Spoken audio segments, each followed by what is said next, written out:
తన పాలసీదారుల పుట్టినరోజులను వినూత్నంగా జరపడం భారతీయ జీవిత బీమా సంస్థ chief life insurance advisor Kautike Vithal కే ప్రత్యేకతగా నిలుస్తోంది. తన విలువైన పాలసీదారుడు అనంత్ నకరికంటి పుట్టినరోజు సందర్భంగా కౌటికి విఠల్ బసవతారకం ఆసుపత్రి వద్ద 1000 మందికి ఉచిత పంక్తి భోజనం చేశారు. ఈ కార్యక్రమంలో ఆసుపత్రి రోగుల కుటుంబ సభ్యులు స్థానికంగా ఆకలితో ఉన్న వారికి ఆహార సేవలు అందించారు. ఈ కార్యక్రమానికి ముఖ్య అతిథిగా మడుపల్లి రవిగుప్తా హాజరై రిబ్బన్ కట్ చేసి ప్రారంభించారు.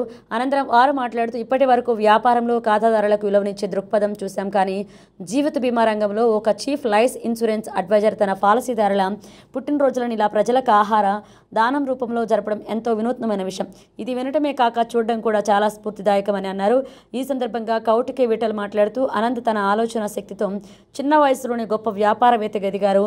ఆయన యువతకు ఆదర్శప్రాయుడు. వారి వ్యాపార దృక్పథం ఎంతో ప్రత్యేకమైంది.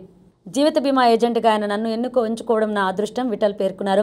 నా విలువైన ప్రతి పాలసీదారుడి పుట్టినరోజు ఇదే విధంగా 1000 మందికి భోజనాలు అందించి వారి ఆరోగ్య సుఖాలను కోరుతూ సేవలు అందించడమే లక్ష్యమని, భోజనం చేసిన వారు వారి దీవెనలు తప్పకుండా అందిస్తారు అన్నారు. ఇక Secunderabad division life insurance agency federation of India అధ్యక్షులు రామస్వామి, ప్రపంచ ఆర్యవైశ్య మహాసభ తెలంగాణ రాష్ట్ర కోశాధికారి కొత్త వెంకటేశ్వర్లు మాట్లాడుతూ సేవలకు చిరునామాగా నిలిచిన విఠల్ కరోనా సమయంలో పలు సేవా కార్యక్రమాలు నిర్వహించారు.